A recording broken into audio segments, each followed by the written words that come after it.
নমস্কাৰ জয় শ্ৰীৰাম। আজি এটা বিশেষ কাৰণৰ কাৰণে এই ভিডিঅ'টো প্ৰেৰণ কৰিব লগা হ'ল। যোৱাকালি যিটো অতিকৈ দুখ লগা আৰু ঘিন লগা ঘটনা ঘটিলে কামাখ্যা ধামত, য'ত নেকি আমাৰ কিছু সংখ্যক মানুহে কোনো ধৰণৰ ভেৰিফিকেশ্যন নোহোৱাকৈ আমাৰ সংগঠনৰ নাম লৈছে। আমি এই ঘটনাটো কোনো ধৰণে জড়িত নহয়, আমাৰ কাৰ্যকৰ্তা জড়িত নহয়, আমাৰ কোনো ধৰণৰ সদস্য এই ঘটনাত জড়িত নহয়। গৰীয়ামৰীয়া পৰিষদৰ তেওঁলোকে মাৰ সেৱা আগবঢ়াব আহিছে আৰু মাৰ সেৱা আগবঢ়াব অহা প্ৰত্যেকজন মানুহে আমাৰ কাৰণে অতুলনীয়।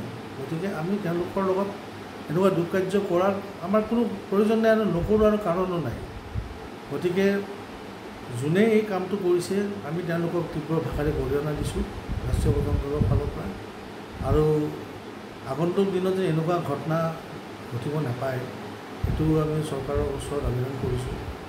আৰু যোনে এই ঘটনাটো কৰিছে, ঘটনাটো কৰাত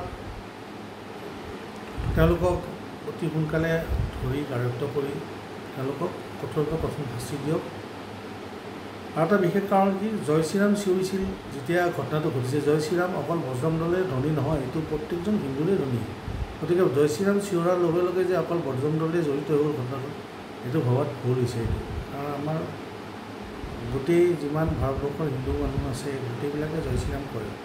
গতিকে তাৰ মাজত আপুনি বাছি উলিয়াব নোৱাৰে কোনজন বজৰংগী কোনজন নমবজৰংগী। গতিকে পটককৈ দলৰ নামটো আহাই আমি দুখিত। আমি কোনো ধৰণে জড়িত নহয় এইটো কামত। আৰু আমি আকৌ এবাৰ কৈছোঁ যে এইটো ঘটনাত আমি তীব্ৰ ভাষাৰে গৰিহণা দিছোঁ। যিকোনো খবৰৰ বাবে যোগাযোগ কৰক 7099017330 লগতে 7099017110 নম্বৰত।